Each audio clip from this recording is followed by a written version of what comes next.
in good. I'll have to put the reminder back on my phone to come down there on Tuesdays and see who I'm hearing. But yeah, I love 220, man. I actually like 220 a whole lot better than I ever liked 2 meters. I think it's actually a better band for VHF. I think we get some better distances out of it. I just wish there was more of a market of some better radios, or of some better radios and some radios with like some sideband capabilities to give us some more things to mess with. But yeah, definitely, Chris, I'll look forward to hooking up with you guys. You guys have a good night. I got to run back into the other room, KM6MRU and 5DIM.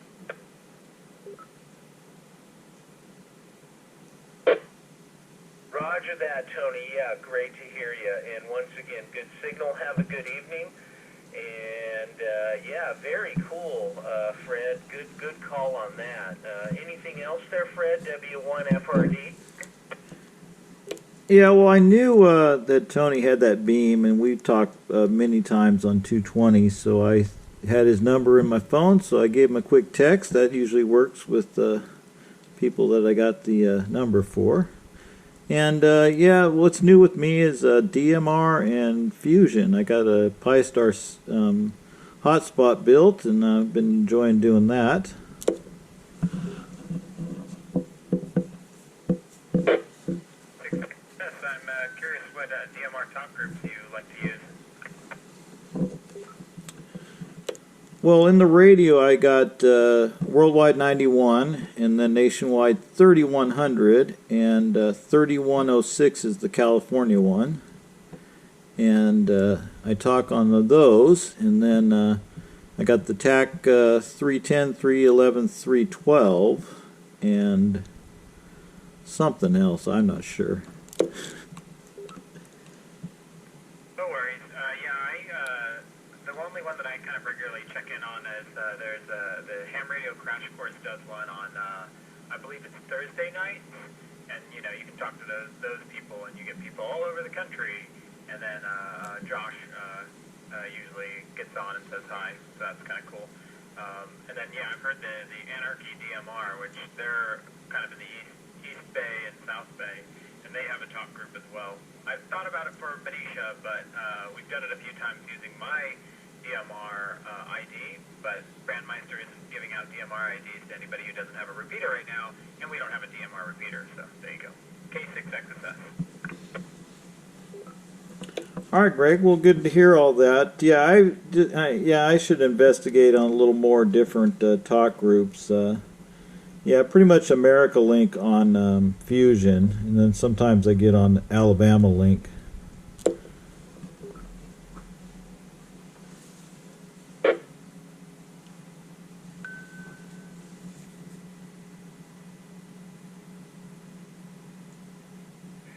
I actually got onto Bill's node last night, KM6TAUs, and it was really cool. I mean, it was some kind of all-star thing, and they were coming from Seattle, and gosh, I couldn't tell you the name of the net, but it was fun, and you know, talked to a few folks, and it was pretty neat. Yeah, Bill has it and let me in, and UHF just down there to Vallejo, and it was working great, so that was pretty fun. KM6MRU. Now, Chris, was that with your Fusion radio, or you're going in on analog? Because maybe he has a, it's called a clear node that can do the conversion right on the box. You just go in analog and it comes out digital. And that one does All-Star. That's why I'm kind of thinking that.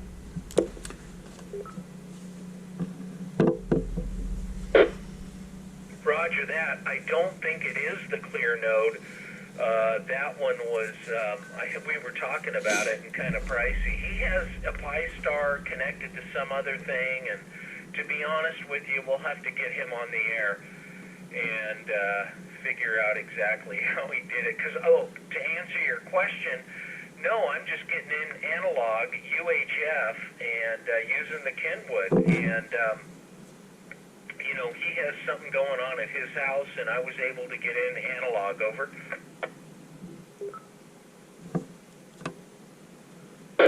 Yeah, I don't know. I mean, I don't know enough to know how that works. Maybe he has an all-star node. Yeah, I guess, you know, the guy in our group that moved out to Nebraska, W6YOP, he would know how that's done. He's the wizard on the on all that stuff.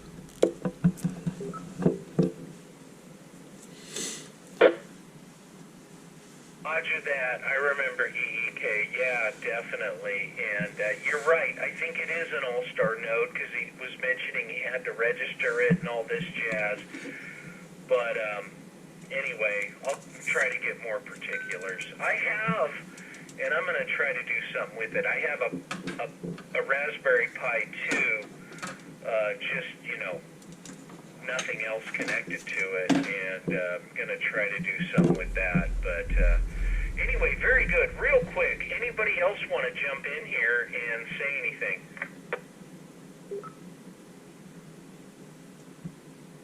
Yeah, real quick, Chris, this is Cam6QLB. What is the uplink code for this repeater? I don't have it in front of me, and I don't want to touch my radio, mess it up.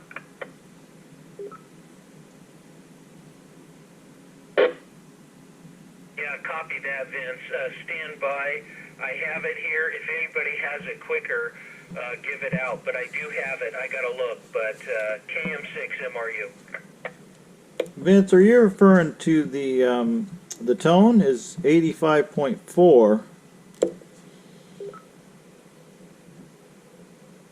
Yeah, that's what I was looking for.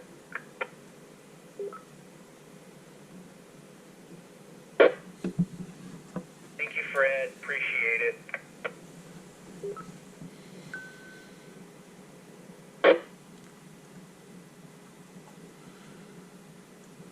All right. Anything else? Anybody else want to talk and say something here on 220? Right off at 6 a.m.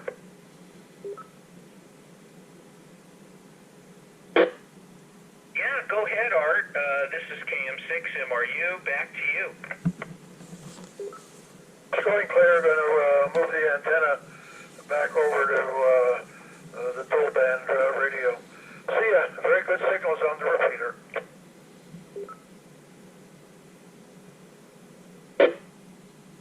Yeah, thank you very much, Art, for participating and listening. You got a chance to hear everybody. AA6AM Art, thank you very much. Anyway, this is KM6MRU. Chris, talking now, and anybody else out there want to say something? Chris, interesting thing. I can receive the repeater with no antenna connected to the radio. Yeah, that's a strong repeater there, Art. Yeah, it's about 50% hiss with no antenna. Amazing.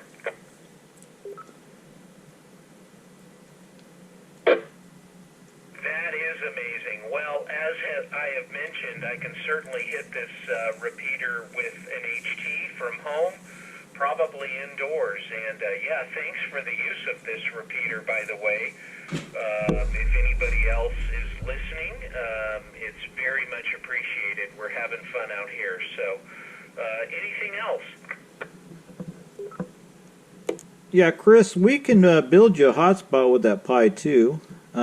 You can have it hooked to your through an Ethernet cable. You just need a MMDVM hat, and then you know, you put the sketch on the SD card, the image, and then we could set it up. You could also get a Bluetooth or the Wi-Fi module, the ones they use for like those wireless mouses, and plug it into the side of that board, and it could be wireless too.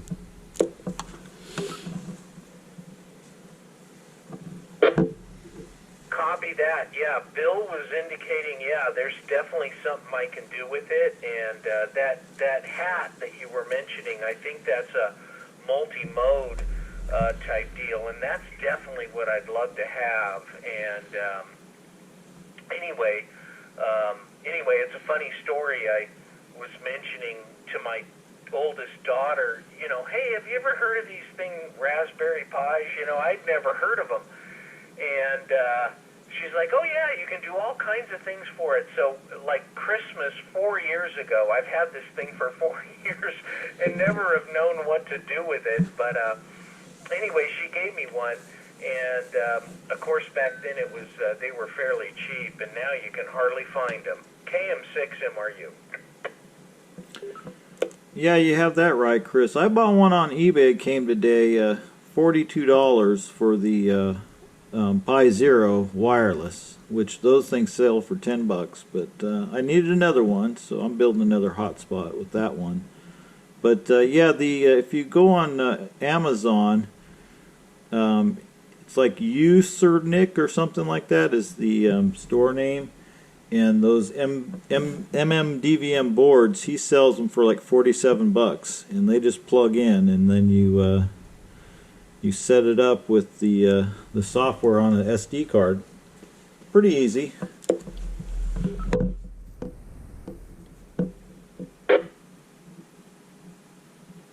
Yeah, copied that, Fred. Was anybody else in there trying to get in?